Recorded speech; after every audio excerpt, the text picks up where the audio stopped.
TNT Sports, home of NASCAR's Race to the Championship.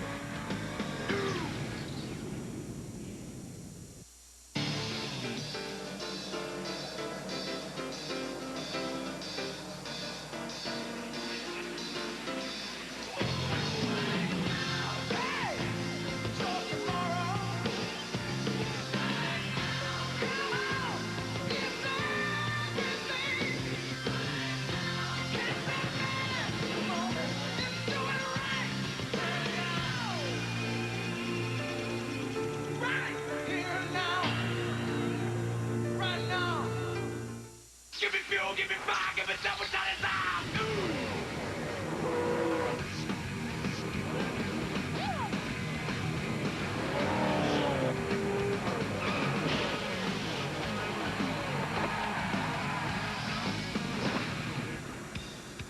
TNT Sports presents Bud Pole Qualifying to set the starting field for the Sharpie 500 at Bristol.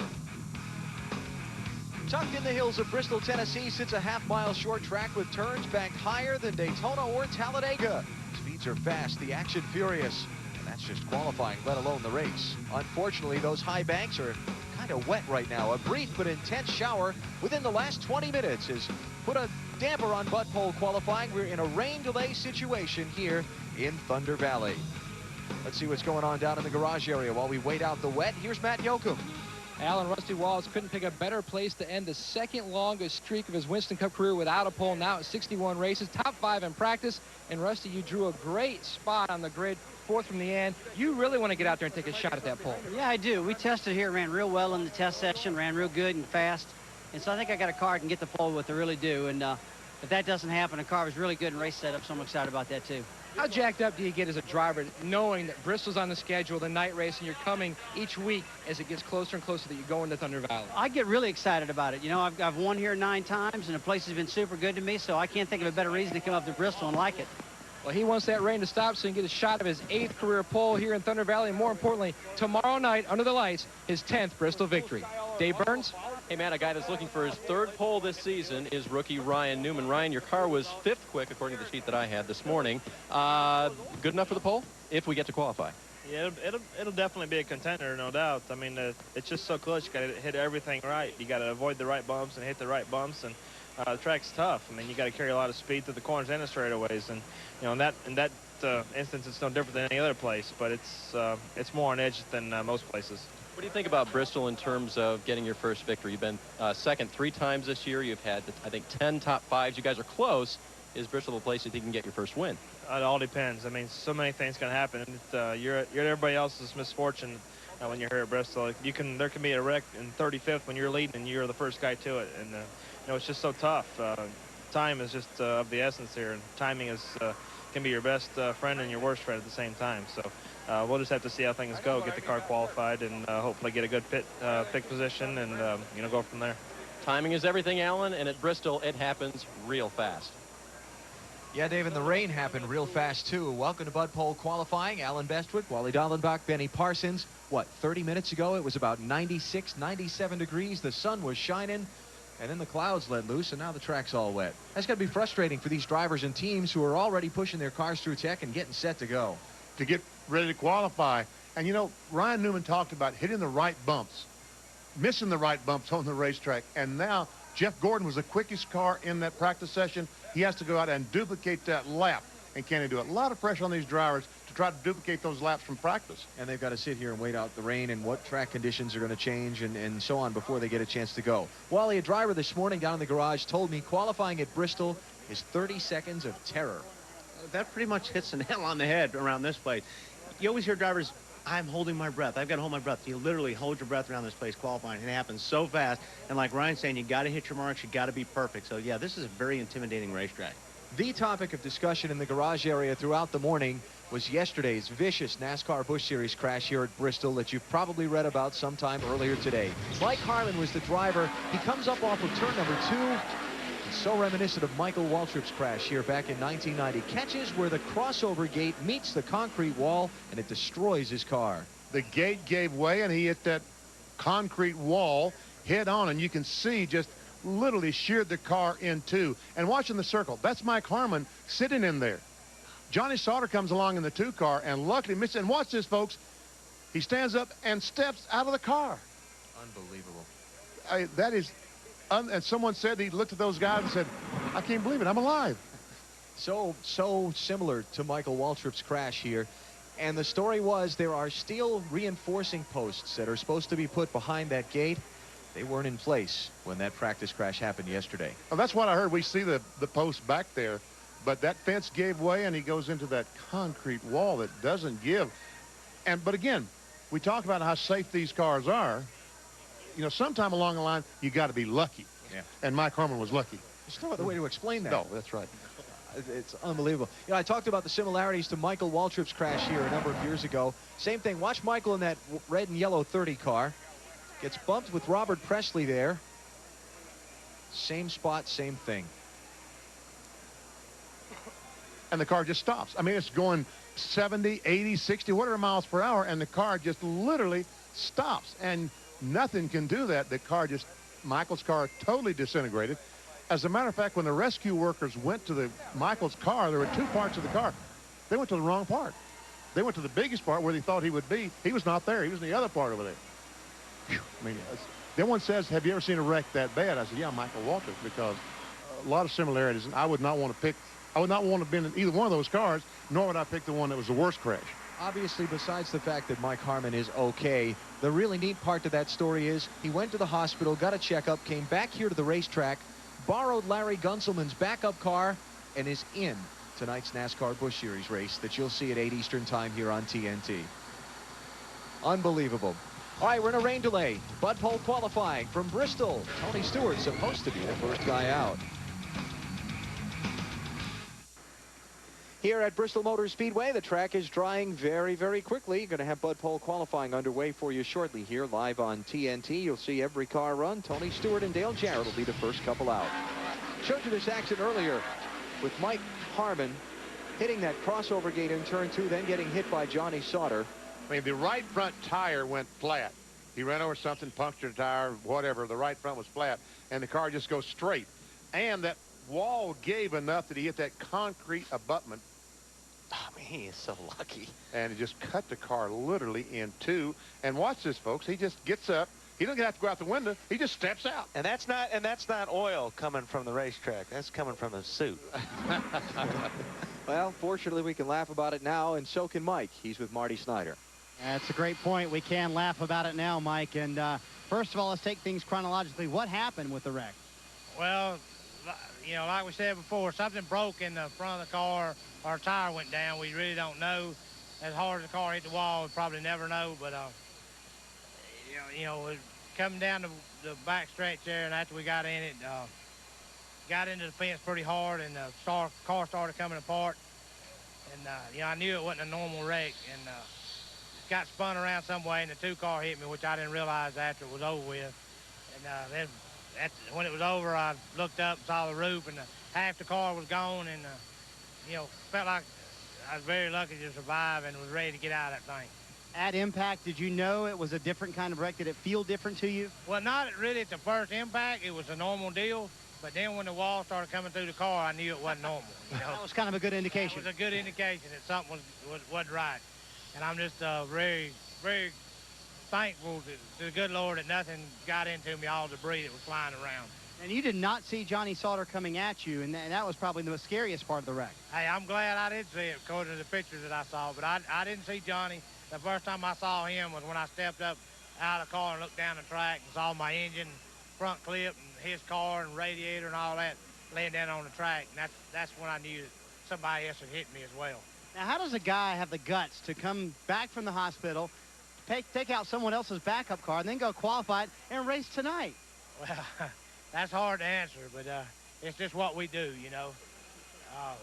Just what we do for a living, and you just got to do it. And I wanted to do it, and you know, I just wish we had a car built to run here. The car we're starting is a speedway car, and you know, I'm really thankful to the guys that loaned that to us, and you know, looking forward to getting something together and getting on the Darlington running good, maybe. And now you got a good luck charm yesterday before you got in practice. Show us a good luck charm. That was from your grandson or from who? It's from my sister's grandson. He sent me a lucky coin, and it was on the way. Fortunately, it wasn't with me at the time. I might have lost it, but you know, maybe to help us out tonight and down the road. But it worked well enough for you, Mike. We're glad to see you around here still. Alan? Unbelievable scene here yesterday. Let's watch this wreck one more time. We see Harmon going in, and we see the engine rolling down the racetrack.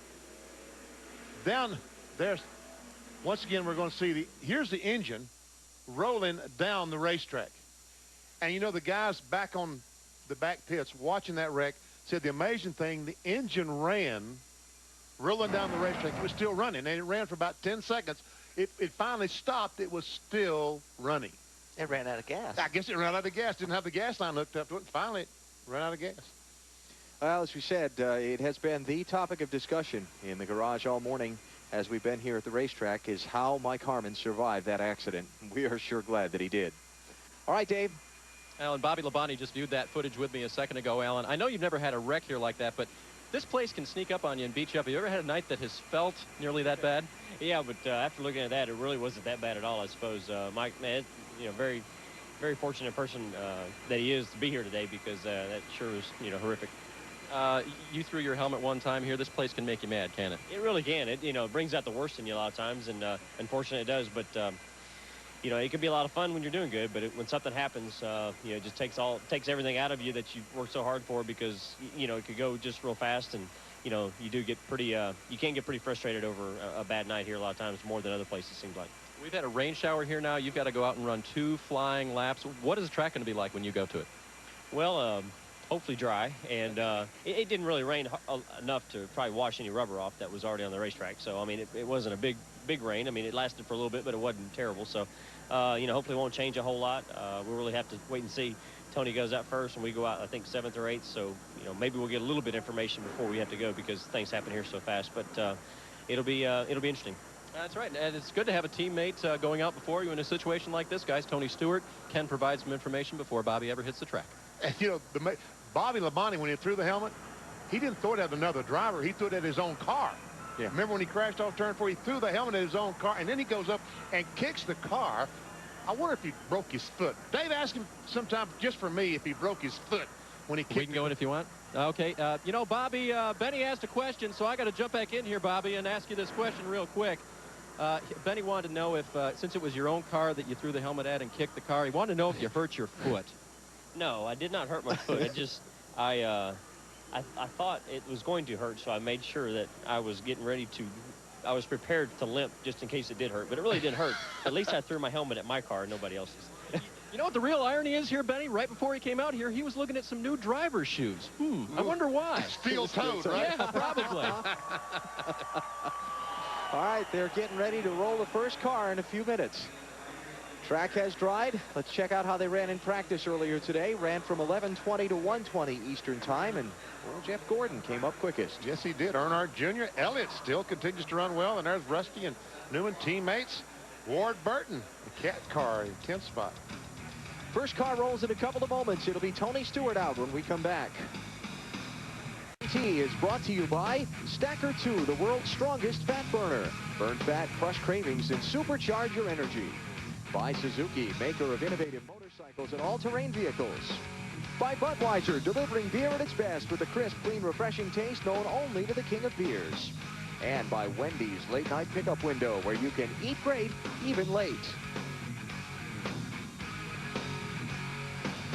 Here's our Wendy's race menu tonight at 8 p.m. on TNT. Got NASCAR Busch Series racing from here in Thunder Valley, presented by Cat Rental Stores. And tomorrow, the NASCAR Winston Cup Sharpie 500, starting at 7 o'clock Eastern time. Discover Card Countdown to Green leads things off.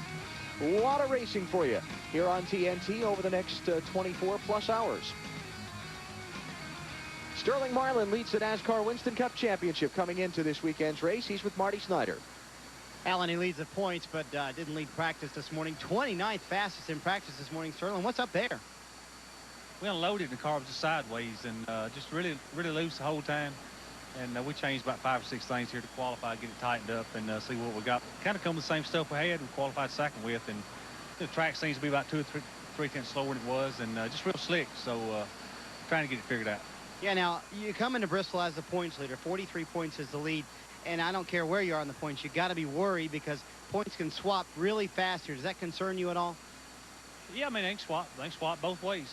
So, there you go. You could get more points, right? More points. I mean, it's a deal that a lot happens here fast. If you get caught up in something not your fault, but I like Bristol a lot. We've had a lot of top 5s, top 10s here, and we'll get it figured out. All right, and I'm sure they're not worried about it because he's good here at Bristol. Dave. So is Terry Labonte, and his popularity here in the Winston Cup Series obvious. We've signed about 20 autographs since we just barely stepped out of the hauler here, but you were sitting in watching that footage with me of Mike Harmon's wreck and of Mikey's wreck yesterday. This place can be tough, can't it? Well, it can. That's that gate over there is obviously a problem area, and I know they thought they had it fixed correctly, but if it's not, all the pieces aren't in place, it obviously doesn't work. So Mike was awful lucky there, and that was just an incredible accident. You've won here twice. How do you put stuff like that and the fact that there's contact all during this race out of your mind and concentrate on winning? Well, you just, you know, this is a really neat racetrack, and you go out there and you just, man, try to run as hard as you can and stay out of trouble. You know, there's going to, before the night's over, you're probably going to have a few tire marks on your car and probably going to bump into somebody or get bumped into, but that's just part of it here at Bristol. And how good was your car this morning? Well, it wasn't bad. We unloaded off the truck pretty good, and I think we got a good car, and, you know, we're pretty close there for qualifying, I think, but I think our race setup will be better. And have you ever seen Terry's autograph card? He was signing a few of them here. Here's the card itself. And if you're somewhat skilled, like me, it only took me how long to do this, Terry? About a minute too long. Yeah, about a minute too long. It folds into a cereal box. Pretty darn cool. Alan? That is neat. I hadn't seen that before. Terry Labonte is 18th fastest in practice earlier today. One of 47 drivers waiting out a rain delay. Track is drying very quickly, though. Hopefully we'll be able to go qualifying here at Bristol very shortly.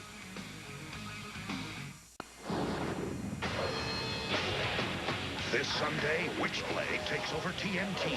See every episode back-to-back and don't miss the drama of Witchblade. This Sunday, noon to 11. Only on TNT.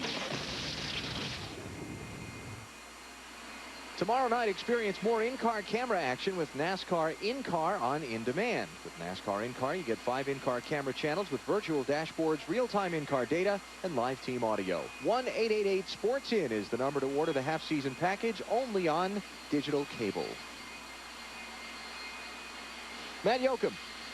Well, Al, no driver has wanted to come back to Bristol more than Robbie Gordon. And really, the return to the scene of the crime, you were talking earlier this week about the start between yourself and Jeff Gordon. You felt like he might have juked you a little bit there, and you could not wait to get back here. I like coming to Bristol. You know, I saw you out there tonight and told you I was looking forward to coming to Bristol. And we unloaded out of the truck again fast. You know, we were, I think, 7th or 8th quickest in practice, so real excited about getting qualifying underway. I like this place. You know, we didn't have a good race last time, but I enjoy the getting after it kind of racing this is, and this kind of racetrack where you gotta hustle the car around, and the place that you can hustle the car around on concrete. Now, you mentioned the post-race incident between yourself and Dale Jr. and how you guys really, it was water under the bridge before you even left the racetrack. You guys are still good friends. Yeah, no, it's good. Actually, we were out testing with Dale Jr. the other day. You know, I come off probation this Saturday night. Come on. Yeah, I'm off probation, so I'm kind of hoping the way this Bristol race is and the things that go on here, I hope we have a caution period or red flag period for a while. Obviously, nobody getting hurt. This thing runs into about 12:01. They can get on the radio and say, okay, you're good to go now. Well, Robbie Gordon couldn't pick a better place to score another Winston Cup win. He started here on the front row back in the spring. Marty? Well, there's a smile on Dale Jarrett's face, and that's for good reason. Congratulations on the win last week. Did do anything fun to celebrate this week? Just been down at the shop. UPS had a luncheon for the guys, so I went down and joined them there and played a little golf and spent a little time with my family. So, yeah, things have been good. That's good. Now, let's talk about this place. This place is an up-and-down place for you. Lately, not so great, but you've won here in the past. But let's talk about qualifying. How hard, you were just talking, how hard is it to hit that perfect lap here? Wow, I've never hit it, obviously. I've never been on the pole, so I'm not sure. But, I mean, you know, you want to be really aggressive, and you have to be. But if you look at the timesheet, even from practice, how close things are. I mean, we're talking just hundreds and thousands of seconds here that would knock you back 8 or 10 spots if you miss it just a little bit. So, you know, you want to be aggressive, but you got to be careful because you get into these corners a little bit too hard and it only takes a little bit, then you wash up the track, you're late picking up the throttle, and you've lost a lot of time. Now we've had the rain. Will that change what happens at the track? Usually doesn't affect concrete too much, does it? Yeah, not as much, it doesn't seem. I think the biggest thing that you see here is not really that it affects the concrete that much, but the blowers out there. You know, it seems that after you have them there and you don't get any more time, the thing is a little bit slicker right from the start. I don't know if it's the fuel that blows out on it a little bit from those dryers or what it is, but Tony and I are probably the guys that are going to get to test it first, so hopefully everything will be okay. That's the disadvantage of going early, and then Wally would call that slickery, is what he calls it. Oh, okay. I'm sorry, I didn't have the terminology exactly right, but that's what it'll be, yeah. Exactly right. Alan? Dale Jarrett going to be the second driver out to qualify here when we get started. Every time you come back here to Bristol, something has changed. There's been construction of some sort, and Dave is our man to discover what's new this time. Dave? Well, and even sometimes destruction. In fact, what they had to do here to make it more accommodating for the teams to get back and forth the track was to drill a tunnel underneath turn 3. Now, it used to be that they could only go across the track through the crossover gate up here, and you had to time your day so that you would be inside when you wanted to be and outside when you wanted to be, or you'd be stuck. Now you can go down this tunnel anytime you want as a pedestrian and get back and forth with no problem. But I want to show you something else that's happened here that's pretty cool. Follow me this way, and we'll go right by all these Goodyear tires. This is a building, I guess we'll call it well, it probably has an official name, so I'm not going to get in trouble and say the wrong one. But it has Goodyear all over the building. The Goodyear guys are located here. And it looks like I'm barred from entering because there's a gate. If Dale Jarrett does win here, who we just talked to, he'll drive his car straight up this way. We see some tire tracks down there from earlier. He'll drive his car right up here. And I think by that time, some of our equipment won't be here anymore. And look, here's the wagon up here in Victory Lane. He'll drive it right down here, park it, and be in Victory Lane. In fact, Wally, I think your car's here right now, which might portend for something very interesting. But they'll come here, celebrate their victory, fireworks, everything right here at Bristol. Guess what? Dave, your microphone stopped. It was that puddle he stood in. Hey, by the way, Dave, since you can't respond, you know what the name of that building with the Goodyear signs on the side of it is? The Goodyear building. Go get fixed. Thank you. Dave Burns does mime next when we come back. Bud Pole qualifying in a rain delay here at Bristol.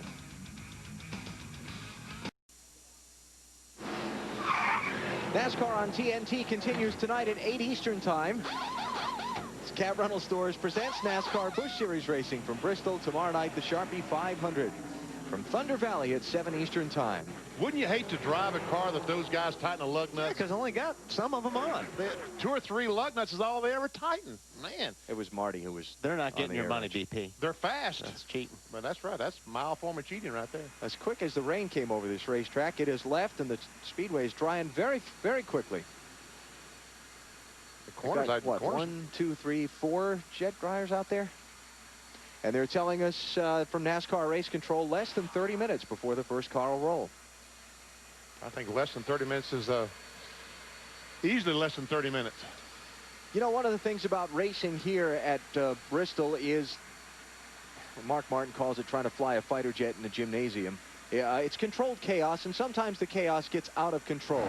This was the post-race after a NASCAR Goodies Dash Series race here on Wednesday night. Robert Huffman, sitting in the yellow car, was the first one to take the checkered flag, but there was some discussion. That's Johnny Chapman. He was spun out the next to the last lap. And then, I don't know who these guys are, but we got a heck of a fight going on right here. Now, this girl in the orange hat, she can't wait to get in there. I want her on my side. Yeah. Man, oh man, she couldn't wait to get in the fight. And there'll be pretty much 42 other teams that feel that way tomorrow night. And I heard there was a spotter up on the roof. On the last lap, a car was hit, spun out, and that guy's spotter hit the hitter's spotter and knocked him out cold. Cold right there on the spotter stand. Bottom line on that whole thing was that Robert Huffman, the guy in the yellow car you saw sitting in Victory Lane, was penalized by NASCAR for rough driving and did not end up winning the race. Scott Weaver wound up taking the victory there. Can we see that again? Sure. There's Johnny Chapman with the congratulating him. Well, no. He walked up to shake his hands, and then he started. Then he said, "You were a dirty, rotten dog." And see, that's what he's saying right now. Watch his fist. He's getting ready. Watch his right hand. There it is. Okay. All right, Jerry, get him out of the car. Now, I don't know exactly who these guys are.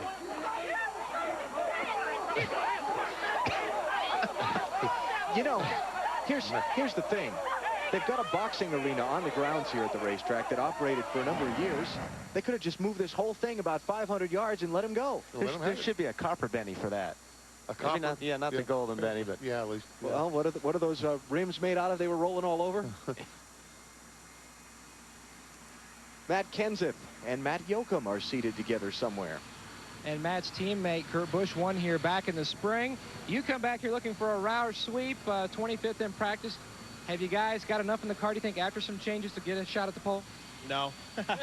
I was really pretty happy with my DeWalt car when it came off the trailer. We ran pretty good. We made some adjustments, and it felt really good. The last 2 runs I made, I was surprised there was no more speed out of it because the car felt like it was doing the things I wanted it to do. So to be honest, I didn't even change it where we ended up 25th or whatever. I just put a set of tires on. We're just going to go qualify it, so I didn't really know what to do with it.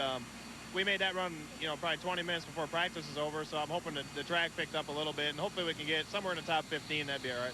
What do you think this racetrack's going to be like? Because it is concrete, not asphalt, after the rain, after the jet dryers have been out there, because you do have an early draw. To tell you the truth, I have no idea. I don't know what it's going to do. Usually concrete tracks, Dover here somewhat. This place doesn't always act the same as Dover, but sometimes they'll be faster after the rain just because it blew off all the loose rubber and some of the oil, and the track will be maybe a little bit more abrasive. All the pores and cracks and stuff won't be full of rubber, and that might give you a little bit of grip. But that's what I'm hoping for since we're going out 6, but I'm not really sure. Well, he's going out 6, and that's right where he started and finished back in the spring. 6th, Alan? I think Dale Jarrett brought up a good point about those blowers. I think there probably is some fuel being thrown out of there. What do you think, BP? Some oil residue coming off whatever the they burn out of that deal. And the whole point is to get that hot air off the exhaust. Those are jet engines on the back of these pickups, and the exhaust comes out, and it does a tremendous job. But there has been some thought for the last few years that maybe some of the jet fuel residue comes out the exhaust as well and gets on the racetrack. Yeah, and makes it, what's that word? Slickery. Slickerier. Very slickery. Slickery. Okay. Well, slickerier, too. However it works, we're glad they're here because we're going to get running here very shortly. Tony Stewart's going to be the first driver out when Bud Pole qualifying begins very soon here at Bristol. Here at Bristol Motor Speedway, the track is drying very, very quickly. Going to have Bud Pole qualifying underway for you shortly here live on TNT. You'll see every car run. Tony Stewart and Dale Jarrett will be the first couple out.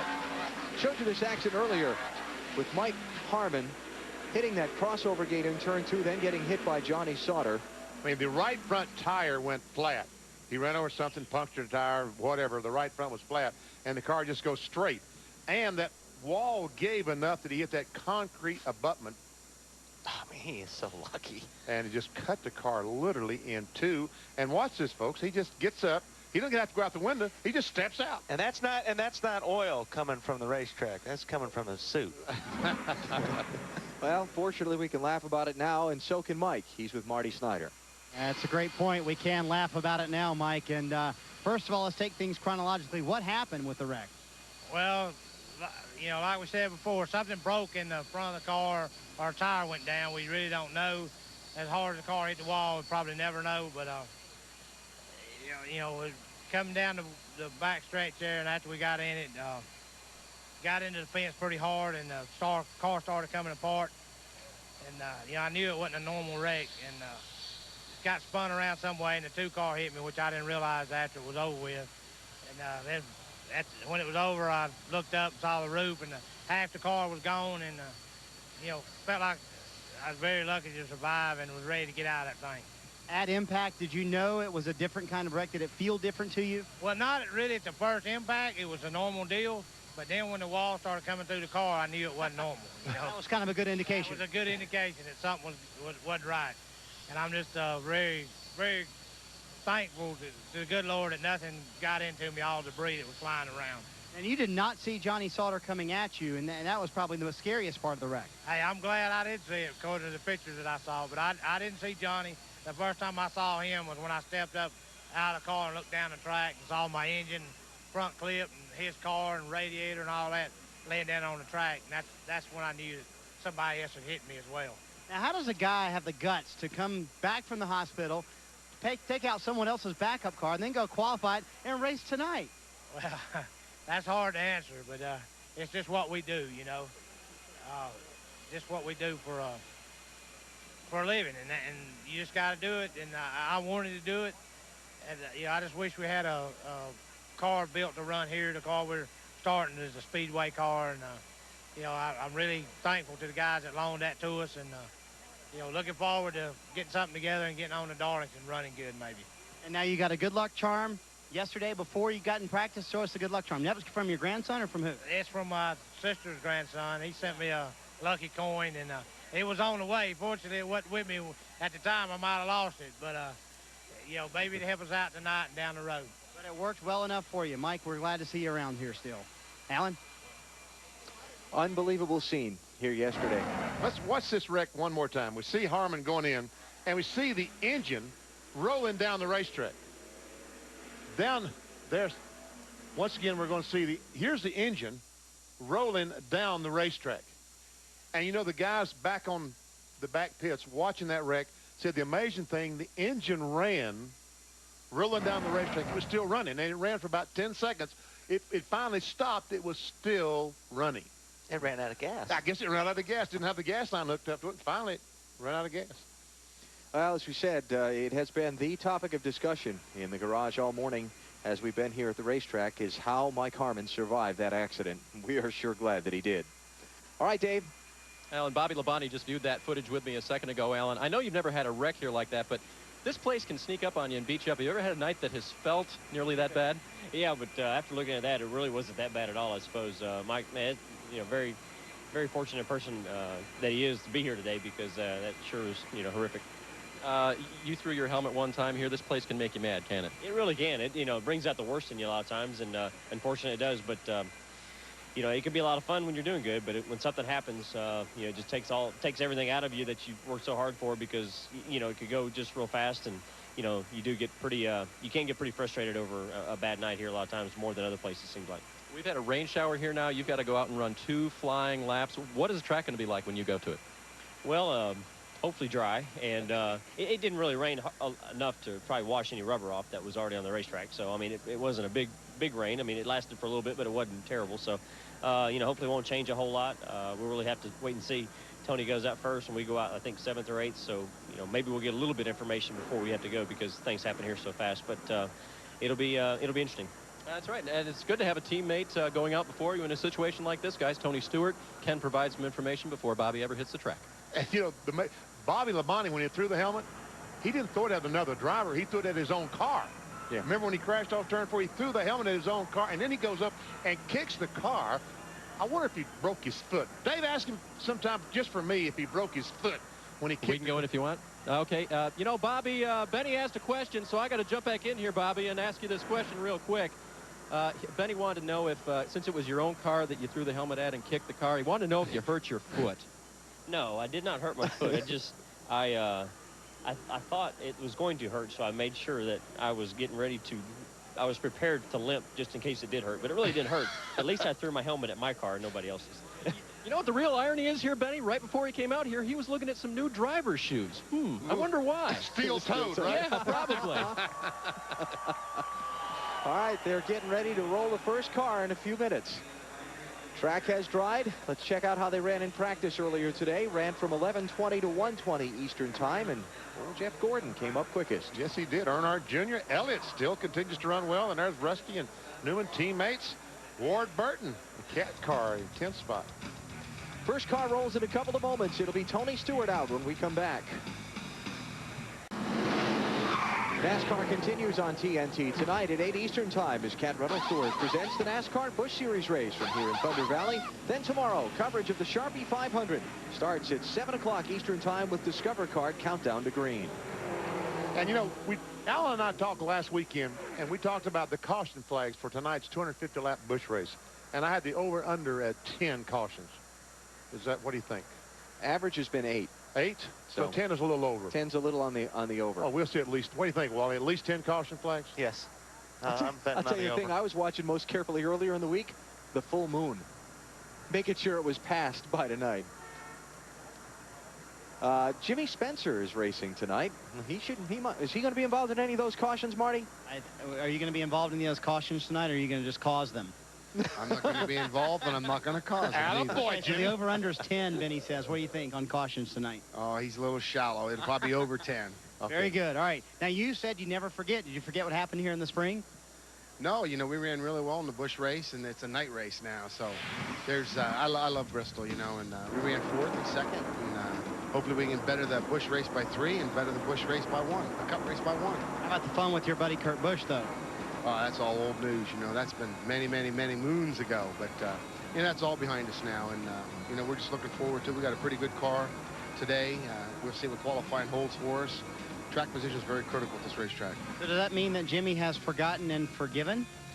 Or been the other way around? It's over. You know, we had a meeting in the NASCAR hauler, and, you know, NASCAR explained to us where they were coming from, and I got the message, and we're on about our business. Very nice. Now, you go out late, so that would be a benefit maybe a little bit to go out later today. Would you not assume so in qualifying? I think so, especially now this little shower has really gotten it to us and knocked us in 45 minutes off of this deal, and it's going to play havoc on the Busch race start and probably the drivers meeting, things like that. But still, we had a good draw with the Team Target car, and we felt like that could be a little bit help because we saw last night the Busch cars picked up speed as the track cooled down. So hopefully we can use it to our advantage. All right, real quick, Benny and Wally are hungry. What do we got to eat over here? We got some hot dogs. Wait a minute. Wally, you didn't get a top 10 last week, so you can't get nothing. Oh, wow. Benny, look at this. We got fish. Man, and chicken nuggets and all kind of neat stuff there. Well, hot dogs. Oh, hot dogs.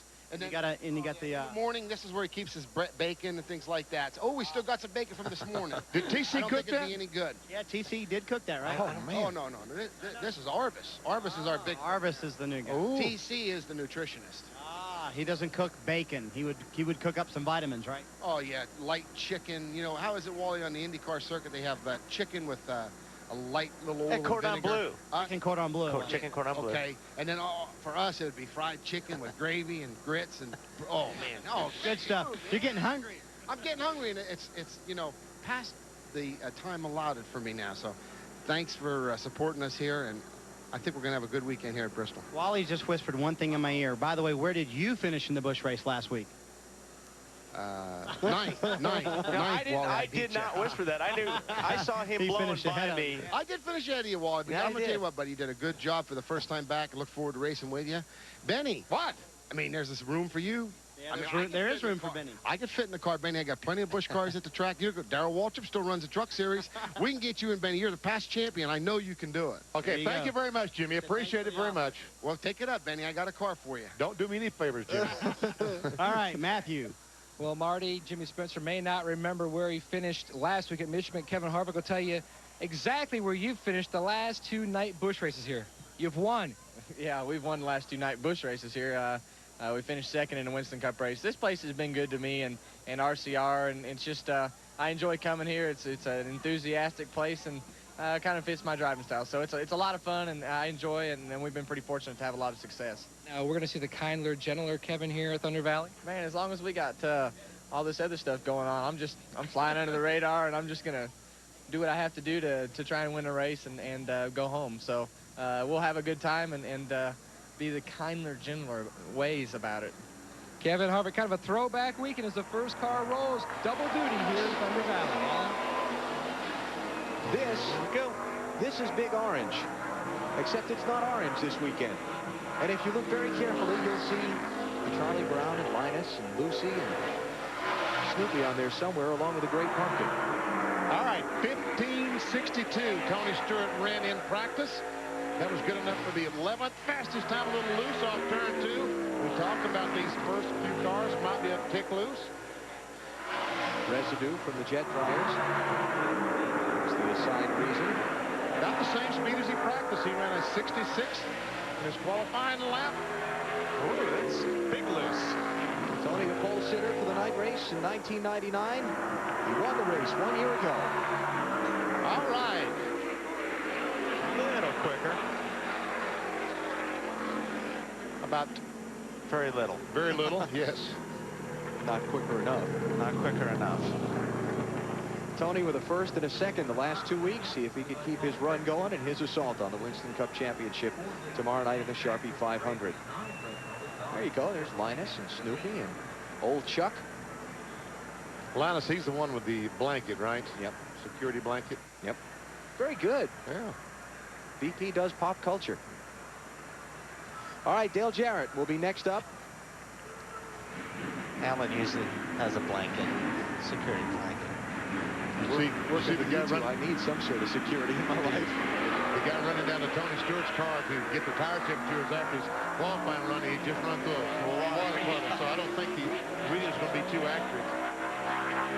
All right, DJ. Let's see. He ran a 62 as well.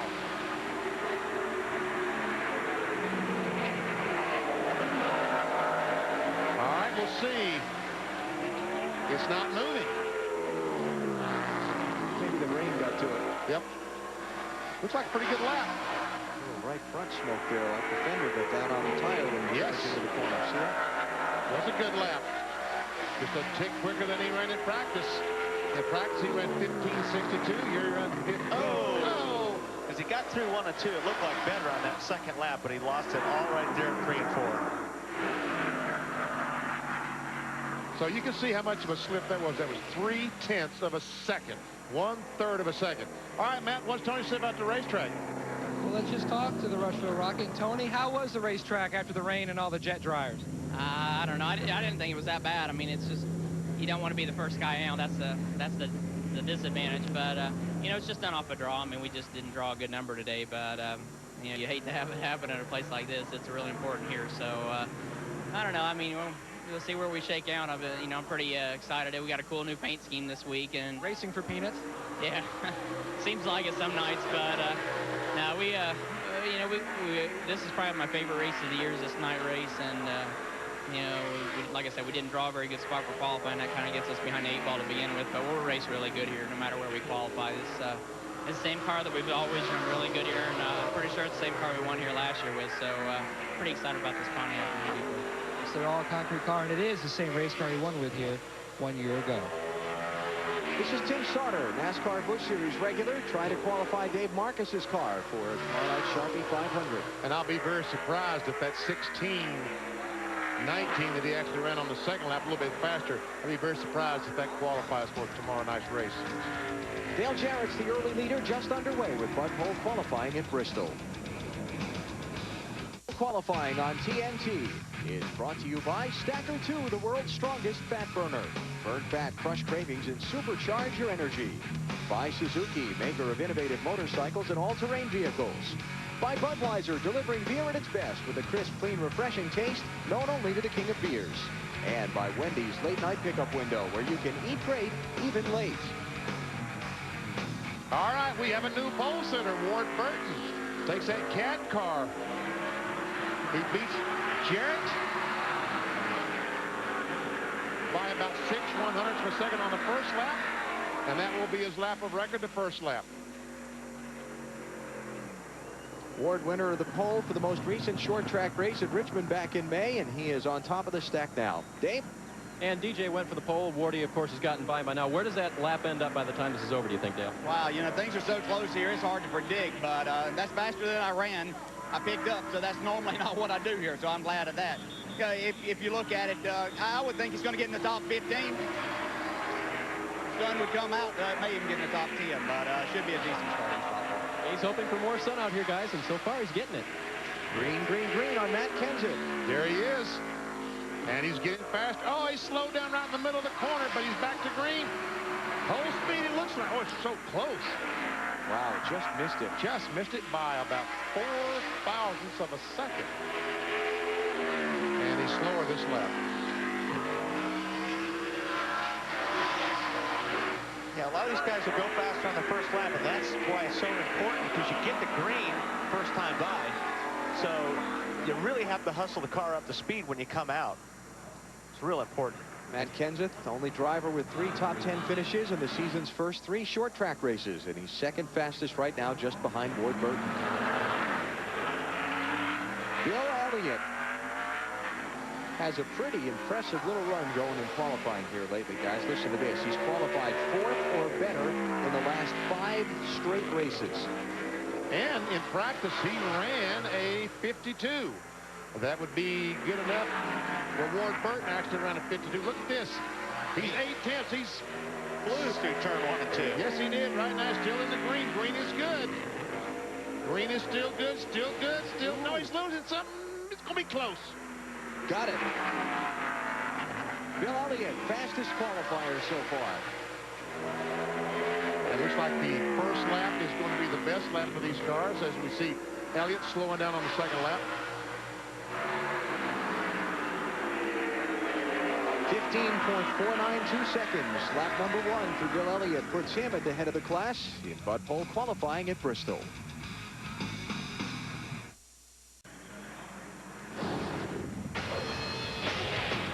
This Sunday, Witchblade takes over TNT. See every episode back-to-back and don't miss the drama of Witchblade. This Sunday, noon to 11. Only on TNT. Bud Pole qualifying from Bristol on TNT. 6 drivers have run so far. The 7th is Bobby Labonte and Joe Gibbs Body Guy. Remember, his teammate Tony Stewart was the first car out. Tony right now is 5th out of the 6 drivers that have gone. And Bobby's awfully close. Going to be big. Oh, just missed it. Moves into the 4th spot right now. And he missed the pole by about 0.05 of a second, and he's 4th. And this is a much slower lap than the first. As we go inside our TNT pace chase.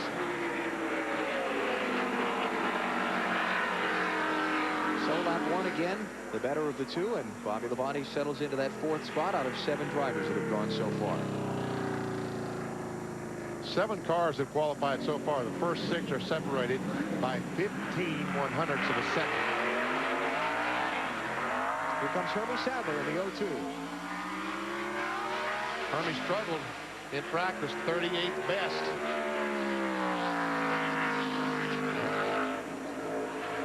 Looks like he's going to have to run about 1570 to qualify. He's going to make his 6th Winston Cup start so far this season. His best qualifying has been a 30th place back at Richmond.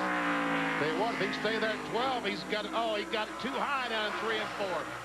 You can't give up 3/10 here. No. All right, let's try it. Keep it on the bottom, Hermie. Now he's slowing down. He's losing grip the second lap.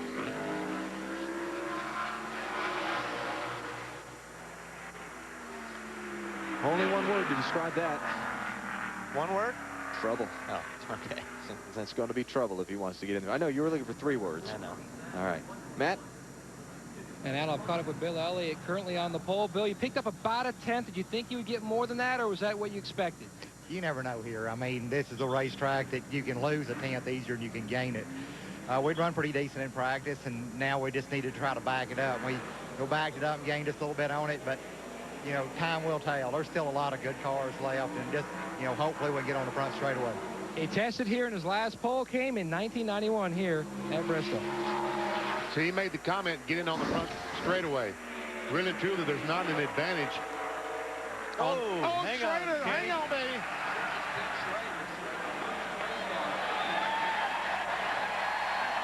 If he could do that at Bristol and not hit anything, that's pretty impressive. Now he's probably going to go turn back around. I don't know. We'll see what happens here. He might have flat spotted those tires, too. What's he going to do? He's either going to turn back around to get another running start, or he's going to the garage area. He's going to turn around. Get him a running start. Yep. Once again, he has not crossed the start-finish line, so he'll go all the way back around to turn 1 and start. This is going to be the part. Don't cross the start-finish line. Just turn around and get going. You can still do it. This will be a slow lap. This will be a very slow lap, yeah. The clock, as a matter of fact, the clock is still running. Remember that, folks. Where's pace chase when you need it? Yeah. Oh, here we go. 47.8. And it's still rolling. It's still running. Purple power. All right, here we go. He's got some heat in the tires now. As you said, what do you think those tires feel like? You don't want to think about that. Funk, funk, funk, funk, funk. Not so bad on the concrete. Yeah, he doesn't like the way they feel. Got a flat. Got a flat, he said. All right. Apparently a flat tire on the So Ken Schrader's going to have to give it up, send him back to provisional land. He'll have a long way to go to get to the front in the Sharpie 500 Saturday night. Coming off that second corner, and he's trying to get low, keep it low, but got her sideways. You see when he locks the tires down and locks the brakes down, slides the tires, that's when he probably flat spotted and caused the tire to go flat. Todd Bodine on track now in his Bud Bowl qualifying run. Discover Card Machine, couple of Busch Series wins here, top 10 qualifying runs the last 2 times he raced here in the Winston Cup car. Todd runs good here. And that first lap was a huge improvement over his practice speeds, about 0.15 of a second. And that will be the lap of record, 15.647. He's 6th, but only about 15/100ths of a second slower than the pole speed. And so Todd's 30 seconds of terror are over. He'll go back and regroup. Now it's Dan Cope's turn. Cope driving his 49 car for BAM Racing once again this week here at Bristol. Had a great run in practice. He was 16th best in this car. What did I say? Billy Race tires? Yep. Quarterfinals? Derek looking to make his 4th start. A little bit high there. Of this season. He's hanging in there about 1/10 of a second. Can't lose too much more, Derek. That's not bad. Oh, a little bit sideways. You see the difference in the color of the concrete up against the outside wall that first couple of feet or so versus what's the most of the racetrack is. That was where the retaining wall used to be. I tell you what, that was a great second lap. Yeah, it was. I think he got a little bit too high there in 1 and 2 in that first lap, and that cost him a little bit. Because you're right, BP, he looked like he got through better, especially in 3 and 4 on the second lap. He was 0.03 of a second faster on the second lap, and we've seen all the cars have slowed down about 1/10. So, and Cope currently 8th best. Out of 11 that have run so far. It's unbelievable. He's 8th best and only 18/100ths of a second slower than the pole speed of Bill Elliott. Pieces beginning to fall into place for Ricky Rudd and the other silly season participants for next season. Rudd and the Wood brothers announcing Tuesday he'll go to drive the 21 car next year. How about here at Bristol today? You see right now he's gaining off the corner. This is going to be a pretty good lap. 5th quick. And watch down the straightaway. He loses a little time right in the middle of the corner, but he gets back on the throttle, comes off this corner. Here's the green, back to the red. Down, that's close. It'll be 5th out of 12 for Rudd. Almost identical laps, just 4/1000ths of a second different in the laps. Bud Bowl qualifying on TNT from Bristol. We're back in a minute. Bristol qualifying continues. Ken Schrader had an eventful qualifying run. Ken, was that tire gone during your lap? Is that why you spun? No, I killed the tire when I spun and locked up the brakes. The little car was good, and traditionally here we qualify decent, but I don't get enough of it on my first lap.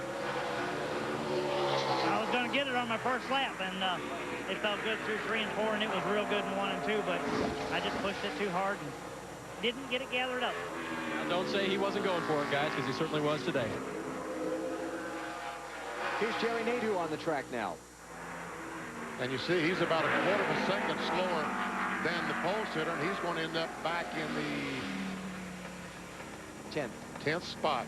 10th out of 13 so far, so he's going to be way in the back. He's exactly one quarter of a second, and he's 10th best. Man. Talking with Ken Schrader just a second ago. Here's another look at what happened to him when he made his qualifying run. That looks like that right at the point where you jump on the gas hard to get off that corner. And he got behind on the steering. And right here is where he talks about locking the brakes down and sliding across the racetrack. And it looked like the left front probably is the one that blew or went down. Brett Bodine out now. He's going to make his 30th start here at Bristol in Saturday night's race. 0.2 of a second slower than the pole speed on that first lap. And right now, pretty good. He's got it going at less than a tenth. Now his wheel starts moving as he goes in the corner. Not a bad lap, though. He picked up on that second lap. Did 15.662. That puts Brett Bodine in the 9th position. 9th out of 14. That'll get him, 25th or so. When we go to the green here tomorrow night. Maybe a little farther back than that, but not bad. Next up, John Andretti. Richard Petty's Dodge. Andretti's had some good qualifying here the last couple of races. 4th this race a year ago. 10th back in the spring. Best starts of this season, a pair of second-place runs in Texas and Charlotte. Boy, I tell you what, no sooner did he get that in turn 1 and he lost some time, but since turn 1, he's able to maintain going in the corners where he seems to be, Andretti seems to be losing the time. That lap about a third of a second slower. He really drops that car down on the apron, getting off of 2, doesn't he? Oh, got a bit loose going in 3, and we saw him have to get off the throttle. It cost him some time. Hey, all those stats I was giving you for John a minute ago, they're not his. Those are for Elliott Sadler. Elliott has been excused from his place in the qualifying line. And you lost your place, huh? And I lost my place. That has got to be embarrassing. I'm embarrassed for you. Oh, well. So John Andretti is done 13th out of 15, and he's probably going to be a little embarrassed there, too. Dave? And Ricky Rudd just asked me if I got my microphone fixed. The answer, of course, is yes. And we're going to ask you, was your car what you expected there, or better or worse? Well, that's actually a little better than we practiced. A little bit too tight in the center. And, I mean, you're talking about hundreds and thousands of a second here. Everybody's so close. But if I had to do it all over again, I wish we could free the car up just a little bit more in the center of the corner. And probably would have been about another 1/10 of a second quicker, which could be the difference in, say, 12th or 15th versus, say, 2nd or 3rd. So we're happy this Avalon Taurus is tuned up. Sure race good. He's in the show. His guys are already going to work preparing it for final practice later on today. Alan? Oh, that was so close. Benson, 3rd best on his first lap. It's green, green, green. Still green. Oh, he's back to the red. And he's losing some time. Back to the garage. So close. What's it going to be? No, outside pole. Not bad. Second fastest for Johnny Benson, 13/100ths of a second. He just missed bumping Bill Elliott off the Bud pole. 16 of 47 cars have made their Bud pole qualifying runs at Bristol Motor Speedway. Here comes number 17, which is actually number 27. I said, looks like a 27 to me. And 17 is Matt Kenseth, don't you remember? Scott Wimmer. Bill Davis Racing. Looking to do double duty. Wimmer in the NASCAR Busch Series race tonight, which you'll see starting at 8 o'clock Eastern time here on TNT. And he's got a good lap going. Losing some time up in 3 and 4. But he's getting back off 4. Not bad. 12th spot. Wimmer has attempted to qualify twice already this season. Chicago and Indy failed to get into both of those races. He's got one Winston Cup start under his belt at Atlanta in November of 2000. So the second lap will be slower. First lap, 15.679. Puts him in the 12th position. He's ahead of 5 guys. That's going to be enough to get him in the race. Yeah. Be pretty close. Sterling Marlin is next, the NASCAR Winston Cup Championship leader. We check the standings coming into the Sharpie 500 and find things are really, really close. Really, really close. Last year at this time, see that gap back to 9th place Matt Kenseth, 295. It was 298 from 1st to 2nd this time a year ago. All right, here's Sterling Marlin. Hey, down the backstretch for 2nd. He flirted with the green. This is not bad. Uh-oh, losing a little time up in 3 and 4. He comes off. This is not a bad lap. 10th quick. That's pretty good. Yeah, not bad at all. Sterling's average qualifying this season is 21st, so he'll be right in the ballpark of that. And he's losing some time on this second lap. He'll take the first one at 15.660, 10th best. Hey, Matt, Benson got awfully close, didn't he? He sure did, Benny, and on pace for his best career start here at Bristol. But more importantly now, where do you pick, the front stretch or the back stretch for your pit stall for tomorrow night? I think 8's the best I ever qualified here, but that was a long time ago. And James Ensign and guys really helped me out this week and trying to figure out just different areas, different stuff to do. And after arm wrestle, I bet James wants it back again. So, but I'll support whatever he wants to do. I mean, it'll be a team decision for sure. It sure will. His best start here, like you mentioned, at 8, holding on to second at this juncture, Alan. While we watch Kevin Harvick, let's talk about that. The pole winner's going to pick the first pit spot on the front stretch pit road, but there's a lot of talk that the second fastest guy may pick the first pit stall on the backstretch pit road. Really only have 4 good pit stalls here at the end of both pit roads. And the exit of either pit road is the best spots, are the best spots. Happy Harvick, what's it going to be? A little off pace here.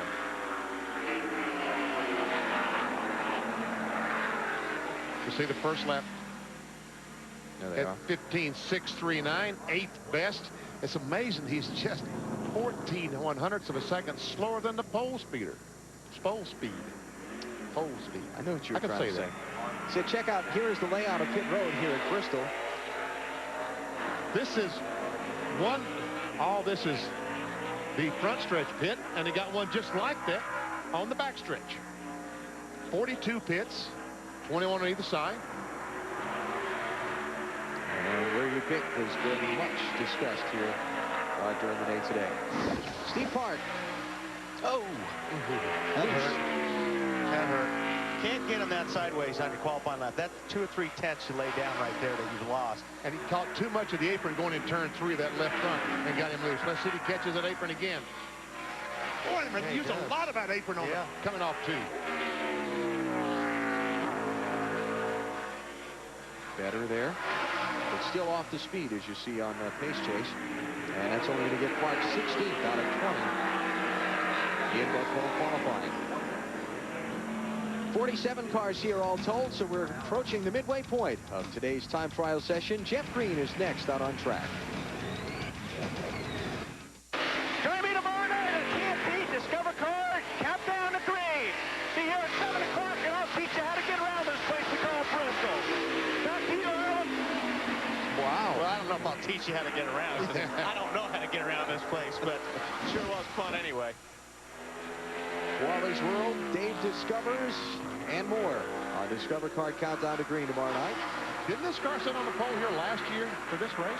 I don't think was it on the pole or outside? No, it was on the pole. Yep. And Jeff gets around this place good. Yeah, and he was only running a handful of races last year, so it was pretty much an upset special. Got a good qualifying run now, 7th fastest on that first lap. And he will end up being 7th best, yes. 7 out of 21 for Jeff Green, who will also be in tonight's NASCAR Busch Series race. Remember, he won the Spring Busch Series race here back in March. So he does get around here quite well. Yes, he does. Very, very well. All right, this is Lance Hooper, driving Junie Donleavy's number 90 car, former NASCAR Winston West Series champion. Looking to make a go of it at Bristol this weekend. Jimmy Donlevy wanted to come to the racetrack, and Lance and Richard Jackson and the guys at Lucas Oil put the deal together to bring the 90 cars over here. See what he's able to do. In his qualifying run, he was 46th out of 47 in practice. He struggled. And he was 20th best out of 22 here. And that's not going to help get the loose off turn 2.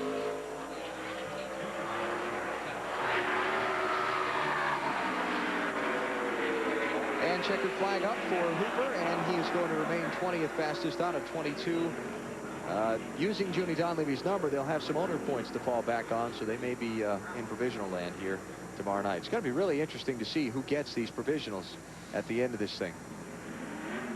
Mentioned the Busch Series race. Cat Rental Stores presenting our coverage tonight at 8 p.m. Eastern Time. Jason Keller, one of the principals in that tight fight for the Busch Series championship, is on pole for that race. All right, here's a guy that's got a shot. Seems like every time he qualifies anywhere, he has a shot. 5th best in practice. He was already about a 500 slower. 4 5. Hanging in there. Oh, lost some time going in 3. Not a bad lap. That's going to put him in the 7th spot. Can he pick it up on this lap?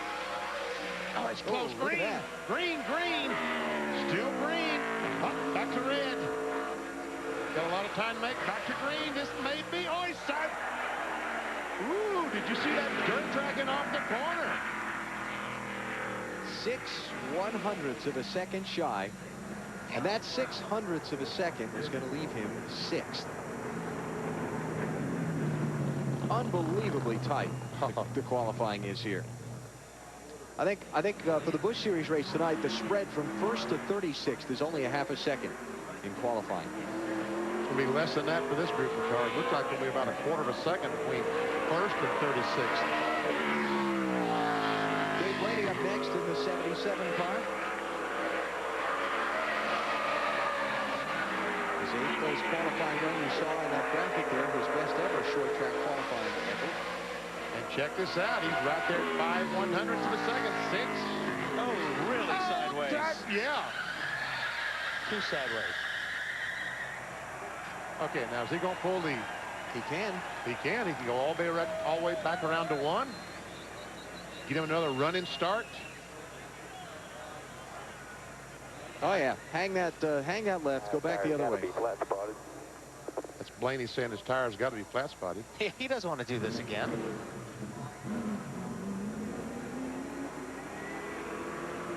He got in really good. Too good. Jumps on the throttle, just came around on him. But he did carry a lot of speed into 3. Yeah, the problem is he didn't carry it back out of 4. Yeah, you got to carry it off, too. Yeah. Okay, he's back around to turn 2. Pull another Huey. And then try it again. Now, the reason that they're able to do this is because we have 2-lap qualifying and they haven't taken the white flag yet. So this is still his first lap. He hasn't come to the start-finish line to complete that first-time lap. And now you got to do this all over again. You're going, why did I get sideways that first time? Yeah, it's awfully hard to drive it in the corner this lap. And as get a hard good as you lap. need to, exactly that. Yeah, you can see he's 1/3 of a second slower already than the pole speed. He left a lot of confidence down there in turn 4 in that lap. 21st out of 24 for Dave Blaney after lap 1 basically ruined his 2-lap qualifying effort. Halfway through time trials here at Bristol. Qualifying for the Sharpie 500 continuing here at the Bristol Motor Speedway. Points leader Sterling Marlin took his laps just a little while ago. He's debriefing right now with Lee McCall, his crew chief. Sterling, you picked up, but you made some changes to your car. Did you go too far in a good thing? Yeah, we went too far. We was really loose when in practice and just had to do something to pick up. We're usually pretty good here at Bristol, and we just was way too loose. And when it got a little too tight qualifying, that really hurts you here. So we'll get her dialed in for the race. All right, something he can never have too much of is a points lead. He is still the points leader at this point in the season, guys. Nemechek, that first lap, 10th best, and wheels going the wrong way right now. And Joe is loose the first lap, and I was just going to say, usually when you're loose on the first lap, it's going to be worse on the second lap. Here's a guy who needs something good to happen. He has crashed in 4 of the last 7 races this summer. Really needs something good to happen this weekend. And he's 10th best, and he's about 12/100ths of a second slower than the pole speed. You can't clap your hands that fast. Carl Long is out next in his 51 car. Driver from Roxborough, North Carolina, looking to crack the field once again here this weekend. Did you see the other day where Roxborough's most famous citizen passed away? Enos Cuthbert Slaughter. Oh, yeah. Baseball player. This is the Rick Ware team that had run the NASCAR Craftsman Truck Series over the last few years. And Carl is sliding all over this racetrack right now. This is not going to be a very good lap. 23rd out of 26 right now. Oh, he won last. Well, no. You got to look for the positives in this. I guarantee you, he feels like he's on the pole. But he's got to pick up about a half second. And He did not. Picked up a little bit, though. Picked up 6 100s. 23rd of 26 for Carl Long, Dave. And I'm standing by with Ryan Newman, who was in the green for most of that lap. What happened down there at the end of your lap? Just trying real hard. Like I told you before, sometimes you catch the bumps right, sometimes you catch them wrong, and I just tried too hard in the wrong spot. And obviously it was going to be a good lap. We still ran a 55 at the line, but just a good run for the all-tail forward. We'll see how things go in race trim. Is that a bump you know is there, Ryan, or is that something you tried to get through or something that you ended up at? Well, the biggest thing is you're trying to work with the apron. You come across the apron on the exit of the corners, and you hit it with the left front, and if you hit with the left front, not the left rear, it's going to turn the car. So you got to hit it just right. And, I think I might have missed it just a little bit. All right, he was close, guys. Ryan will start way up in the field, though. He's 6th fastest right now out of 27 drivers. Here's the guy who qualified on the outside of the front row for the sprint race, Robbie Gordon. Nice That's going to cost him. And, the shock guys here are real important. It's real important to get a good shock package here, like Ryan was talking. It's all about the shocks being able to run on that apron, and that really upset the car. Got a good lap going. Very good lap going. Yeah, he's down about 1500s. Had a good lap going in 3, but the place he had the trouble the last time, he's probably a little gun shy this time, and it cost him. He's back to 17th best. Plus, with 2-lap qualifying, when you have a problem in 3 and 4 coming to the white flag, it also messes up your momentum to start that second lap. Right. So he was in a hole when he started that second lap. 17th out of 27, probably not too bad considering. And now it's Mike Wallace out on track in A.J. Foyt's car.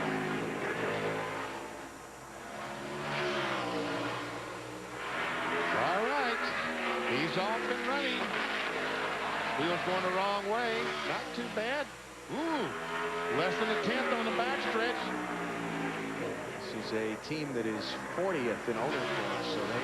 Oh, this is a good lap for Mike Wallace. They need to get in the top 36 to be safe. And that should do it. 19th on lap 1 for Mike. Still looking pretty good. Well, a little time here. Might be a little quicker. It was a little quicker. 4 100ths of a second. 15.684. Mike Wallace, 19th of 28 so far. Bud Pole qualifying on TNT from Bristol. We'll come back with more in a minute.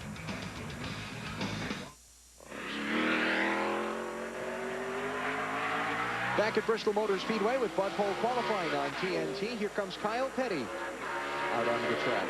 He had a little trouble getting started. A little push to get it going, and now he takes the green flag to start his 2 laps around Bristol. Those 30 seconds of terror. You know, as much money as they spend on race cars, starters have always been the weakest link on a race car. Because once they say, gentlemen, start your engines and you get them started, they really don't matter. So they really don't, they've never had a good handle on starters. A lot of that for Kyle. It's 11 quick. As you say, a lot of times race cars don't even carry starters. Yeah. That was a good lap for Kyle, wasn't it? Yep. Started 35th, finished 12th here back in March. He's going to start a lot farther forward than that 35th today. He's 11th out of 29 right now for Kyle Petty. Good run. 15.624. Let's see, we have a 618, 624, 639, 647, 648. Just how close they are. And here's a kid that had a very, very good lap in practice. Casey Atwood, 22nd best.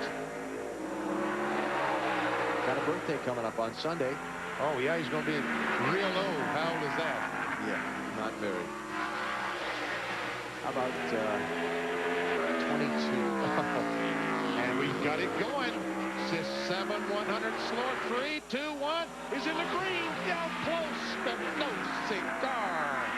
And that 83 hundredths of a second still leaves him 8th. I know it's always close here, but this seems like it's even closer than normal. And you see he breathed. You see how slow he was on that second lap? He breathed. You can't breathe on qualifying. Casey, you can't breathe, man. He decided to only go for 15 seconds of terror. Dave? And we're down with Dale Jr. just getting ready to buckle up and put his helmet on. Jeff Green talking to you. You guys swapping ideas here? Nah, he ran into the back of my car last week, and I told him that's the first time he ever hit me. I was wondering if anything was wrong with him. And he said his car pushed something in qualifying. I was wondering if he run in the back of anybody in between practice and now. So he said no, but just having a little fun. He used to drive for us back in the Busch Series, and he's a real good friend of the Uris and everybody. And hopefully we got something with his Budweiser Chevrolet. Ran a good lap in practice, but it's a little bit cooler than this, and it's rain, and the sun's come out, and it's a lot hotter now. So just get a good starting spot, hopefully in the top 10, top 15, where we don't really have to use pit strategy. There you go. He'll adapt his driving just a little bit. Go for these fast 2 laps in just a minute, guys. Okay, rewind the memories to all those stats I talked about with John Andretti's a little while ago. Yeah, I wasn't listening anyway. Elliott, you never do. Elliott Sadler has qualified 4th and 10th his last 2 times here. And the race before that, he started 38th and wound up in victory lane at the end of the day. Well, he's not going to be 4th or 10th this time. Whoa, he caught that apron too. Yep. Watch the wall, watch the wall. No, no, no, no. That's going to leave a mark. Man. Now that is not too good. That's not too good. 23rd fastest on his first lap for Elliott out of 31. But when he crossed the bottom of turn 2, it looked like he caught maybe just a little too much of that apron, the paved apron versus the concrete track. You can really tell by that shot. It's a good shot. And watch, I thought maybe he might get away with just keep on sliding down the racetrack, but well, if that means backup. There we go. See, he drops the left, drops the left front, gets the left rear. Yeah, that's too much apron. I was going to say, he may even bottom the car out. Then he got a lot of wheel spin getting off. Got a lot of spin right there. A lot of smoke. He tries to keep it going around, and he does. But now I said, oh, this thing's got to stop. Please stop. Oh, come on. Oh. Yeah, that's a backup, don't you think? I don't know. You see, can he get down there? He may. I think if he get down there that far, I don't know what you think, BP. Could the cross member hit the bottom out on the track if you're uneven like that? Good. Another phrase some of these guys like to use, maybe it applies here, de-wedge. Got the car down there and half on the apron, half on the bank there, and maybe unloaded it a little bit. It could be. I wouldn't be surprised, though, if he bottomed something out, having the car at that angle like that, half on the apron, half on the track. So Elliott Sadler is qualified 23rd out of 31 now, but he may need the backup car for the Sharpie 500. Back at Bristol, they have towed away Elliott Sadler's car from the backstretch, and we're back underway with Mike Skinner now in Bud Pole qualifying. Team announced this morning that they'll be running Pontiacs next season. Morgan LaFleur Racing, based in nearby Abington, Virginia. And Mike gets around here pretty good, too. Yes, he does. Now, verify for me. These are Mike's stats I'm about to say. Yes, they are. Hey, hey, hey, hey. Get close to that green now. He's close. He's close. It's coming down. Coming down. No, he's not going to get it, but he's close. It's a good lap, though. 8th quick. Yep. Mike qualified 2nd and 5th for the last 2 races here. Oh, he's going to give that one away. Yeah. All right, he'll end up being 8th best so far. 8th out of 32 for Mike. And the time is 15.565. Very good lap. Good effort. Dave? Well, Jeff Green's watching all these guys run fast with the cloud cover now, but I want to know, in the interest of presenting both sides of the story there, Junior said y'all were talking about last week a little bit, and you might have gotten into his car a little bit? Well, he was, anytime I run on Dale Jr., I feel pretty good. So I got, I was running up high. I think everybody knew that, and got a good run off the corner about every time I come off, and I had some speed on some of those guys, and I was able to push them down the straightaway. So we just having a little bit of fun here. I think we can't do that here, so it's a little bit different racetrack here. You were on the pole last year, Jeff. How good is your car this year? Well, I think we're pretty good. We just missed it a little bit there. It's a little bit too tight to qualify, but from what the car's driving, it's driving like it was last year, so hopefully that'll mean good things. Just need to finish. We didn't finish last year. Been gaining on our program every week. All 3 cars have with RCR, so hopefully we can keep doing that and have a good run tomorrow night. He's currently 10th on the board, guys. Green, green, green. Here we go. Jeremy Mayfield. No, got a little bit too high down at 3 and 4. Kind of lost the nose there a little bit right in the center of the corner, but still pretty good. 6th fastest for Mayfield out of 33. Those 9 and 19 cars are right up there. Ray Evernham cars 1st and 6th right now, and Casey Atwood not all that far behind. And the young man turns 22 on Sunday, still can't legally run a car, but you're hoping to hold on to a top 10 here in qualifying, but you can feel that temperature dropping. Yeah, standing here talking to you, the sun went in. I guess it went behind the grandstand, so times are going to start picking up, but that should put us in the top 20 pretty easy, I think. So we just need to get the serious dodge and keep it out of trouble on Saturday night. I always like this race, and I think I can stay out of trouble and get a good finish. You said we can feel where the car got a little bit loose, Alan, off turn 4. Hey, Matt, did he say a dark cloud follows you around everywhere you go? No, Benny, he says a dark cloud follows him around everywhere he goes. Oh, I'm sorry. I thought I meant you. I'm from Florida, Benny. All we have is sunshine. Oh, okay. Not lately. Martin, 14th best that first lap. And that will be the first lap, will be the fastest of the two.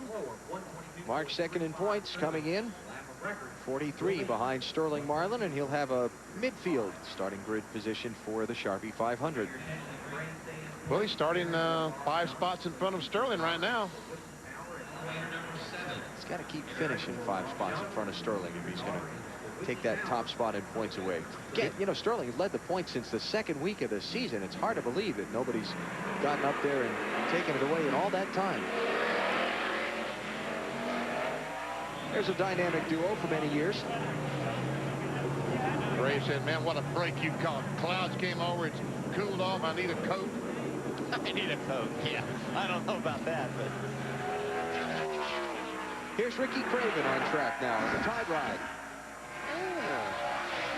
Got through there good. And we see just 3, 100, 4, 5. Boy, that wheel's going, stop, wheel. It is. It's coming back to the green. Yo, so close. Third quick. 24 hundredths of a second off, and that's third fastest. I think that'll be it, because he get a pretty big wiggle down there in 1 and 2 that lap.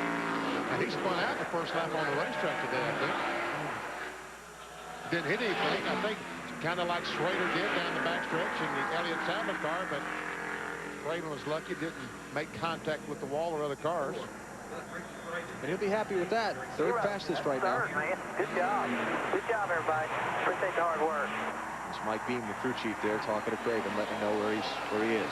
Mike Skinner, 10th fastest right now. Let's hear from him. And Alan, talk about a lot of pressure, the home track for Morgan McClure. You're going to go to another manufacturer, but you want to end this year with a win here. The Chevy, what better place?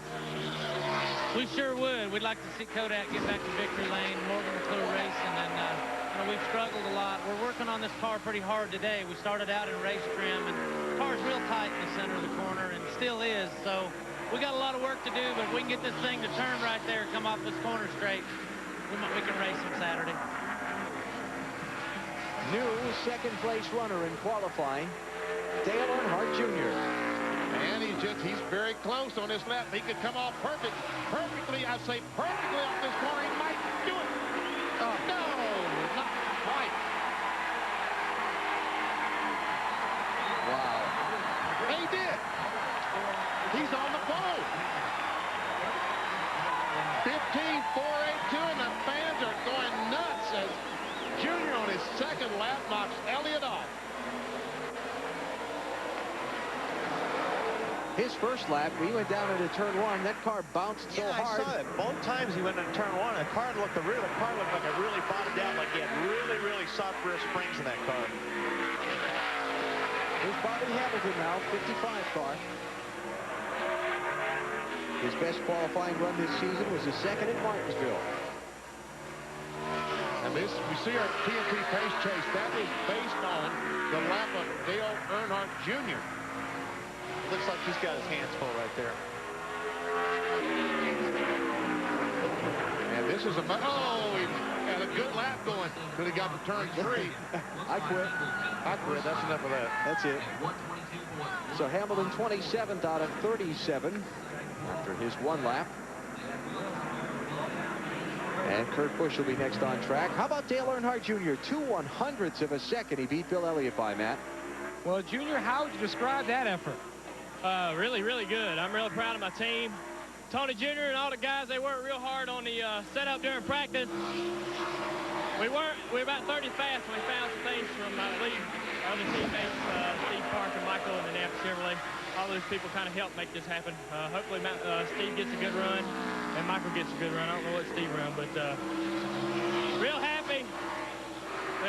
good stuff's happened to us, man. We really they tried to turn it around last 2 or 3 weeks, and we're really focusing on trying to build us a system that works for us really good next year. How on the edge were you? I wasn't on the edge at all. My car was a little bit tight. Some things that we did, changes a lot of springs and some shocks and stuff, really giving the car a lot of bite, a lot of grip. Just a little bit too tight. Kurt Busch, good run. Great run, first lap. 4/100ths of a second slower than Junior, but we see he's back in 5th. All right, Dave, who you caught up to now? Ricky Craven, whose best qualifying effort previous to this was a 4th back in '96. How about that run? It sounds like you might have hit every mark except one on the track, right? Yeah, I missed one, I guess. Probably the middle of the corner was the weak link for the Tide Ford. But it was a good improvement from practice. And, you know, where you make your money in this deal is the decisions you make based on practice, and they made some great decisions. But Mike and the gang have been doing it all year, so I've come to expect it. They've really done a great job for this team. All right, pretty good lap for Ricky Craven. Here's Morgan Shepherd now. 4 Busch Series wins here at Bristol, but he's wrestling that thing around here now. He is, I think the word is struggling. He's trying to make the car turn in the corners because it obviously doesn't want to. And that'll leave him 37th out of 39. And not quite able to get into the 15-second bracket. Dale Earnhardt Jr. has shaken up the leaderboard. He's out in front of Bill Elliott in Bud Pole qualifying at Bristol. Bud Pole qualifying on TNT is brought to you by Stacker 2, the world's strongest fat burner. Burn fat, crush cravings, and supercharge your energy. By Suzuki, maker of innovative motorcycles and all-terrain vehicles. By Budweiser, delivering beer at its best with a crisp, clean, refreshing taste known only to the king of beers. And by Wendy's late night pickup window, where you can eat great even late. Well, Jimmy looks like he's got a handful too. Car got real loose in 3 and 4. Right in the middle. Jimmy Johnson in the 48 car. I'll tell you one thing, if our TNT pace chase is right, well, evidently we're having some troubles with our pace chase, about like Johnson on turn 4. A little bit loose. Yeah, he was, like I said, loose the first lap. If you lose the first lap, it's going to be worse the second lap. Johnson 28th out of 40. Okay, 27th out of 40. He was in a tie with Mike Wallace for that spot, and he gets the tiebreaker based on points. He and Mike Wallace ran exactly the same speed to the 1,000th of a second. Here comes Jeff Burton.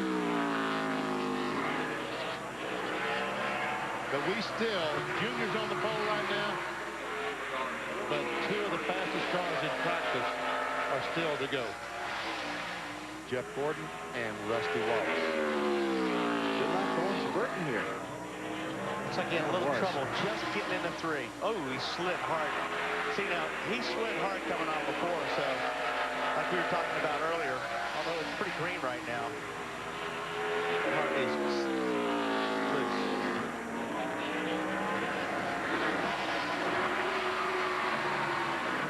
Let's see if he's able to boost it up on that lap. No, did not.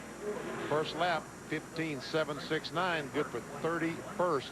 So far, Carl Long, Lance Hooper, Morgan Shepherd, Tim Sauter, and Ken Schrader, the cars that have been bumped out as fast as 36. Jeff came on for that lap to get the white flag, and he was in a 4-wheel slide. I'm sure that really killed the second lap. Mikey's turn. Michael Waltrip going to start 3rd in the NASCAR Busch Series race tonight, 8 Eastern on TNT. After winning last Saturday at Michigan. Let's see what he can do here in the 15 car. Well, pace chase is saying green big time, but now it's coming back down to red. Almost gets the wall. Close. Very 4/1,000th of a second slower than Junior on the first lap. Junior was quicker on the second lap. Can Michael be? So far, doesn't look too good on 4. A little bit slower on lap 2. Michael Waltrip makes it an all Dale Earnhardt Incorporated front row for the Sharpie 500. You see the 15.486. Junior ran 15.482. All right, Burns, go. Well, Benny, the winner from this spring is standing by with me. Kurt, you had a qualifying lap with a car as good this spring or not as good? What do you think? It was surprisingly good. The car didn't turn all that well, and I've never qualified in the top 25 here, so obviously it's been a big jump for us. And all what the requests were from the Sharpie executives, Paul and Bob, is they wanted me on the front straightaway so they can see me from the suite as far as the pit box is concerned. And so far, I did my job. Brand new paint scheme. Yeah, it's looking pretty Sharpie, isn't it? It's looking very Sharpie, guys. All right, new pole man. Jeff Gordon has done it. 19 career starts here. His average starting spot is 5th. He gets it done at Bristol. What makes you say that? Want to know what his average finish is? So his first lap is the lap that does the job. 15.470. Junior was 15.482. You know, both of his 2 poles this season have come on short tracks. Here at Bristol in March and then at Martinsville in April. Got through 1 and 2 is just, I don't think you can get through 1 and 2 any better. All right, but will it last long? Yeah, that's right. Can Rusty Wallace in his blue deuce knock him off the pole? 7 poles here at Bristol. Hermie Sadler, the 0-2 car, is now on the bubble as far as making it on speed. Man, he picked that throttle up in a hurry, didn't he? It's close. It's very, very close. It's green. It's red. It's green. It's very, very close. Not quite. 4th fastest for Rusty Wallace. Another lap to go. This one looking as spiffy as the last one did.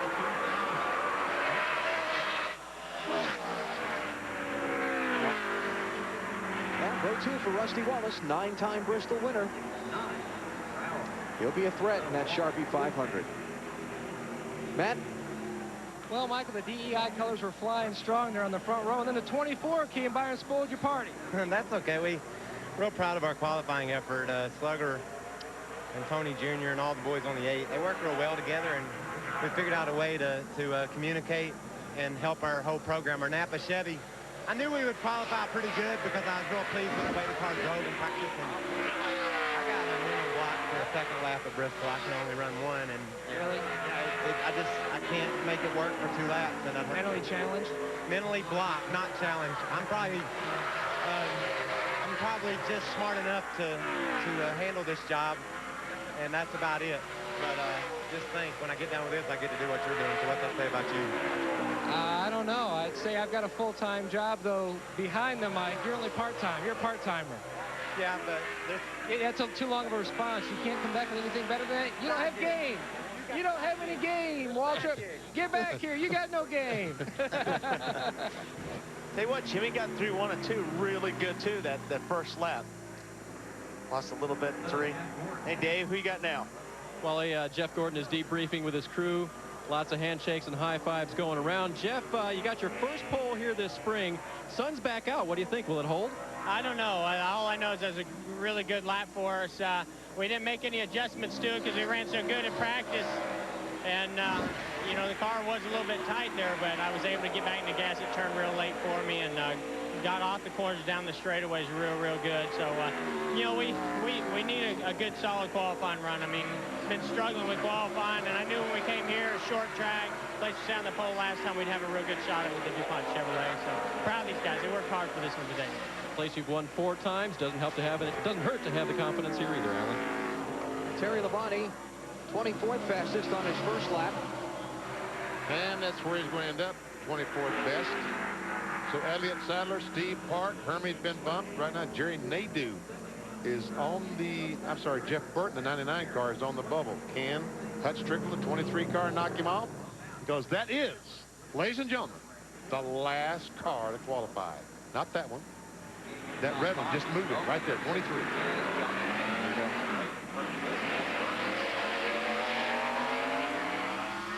So let's see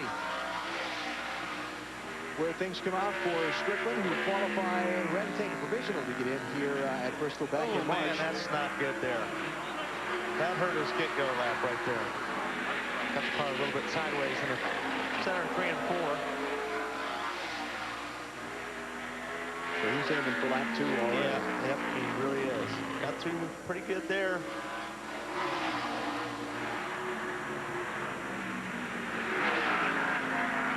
So the first lap will not crack the top 36. Oh, he's really sliding off the corners. One more to go.